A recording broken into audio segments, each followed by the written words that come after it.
Guys, so kita nyo ba, nagalaw siya pagka ayan na, nagalaw siya pagka ako'y ayan o, ay nakikita niya, nagalaw siya o.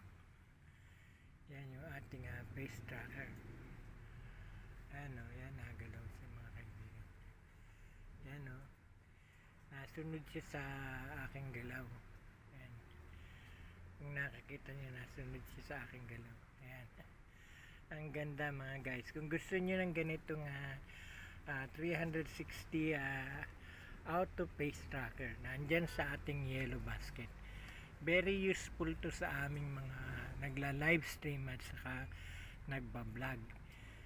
Kahit na wala kaming taga-kuha ng video, ay meron na kaming auto tracker.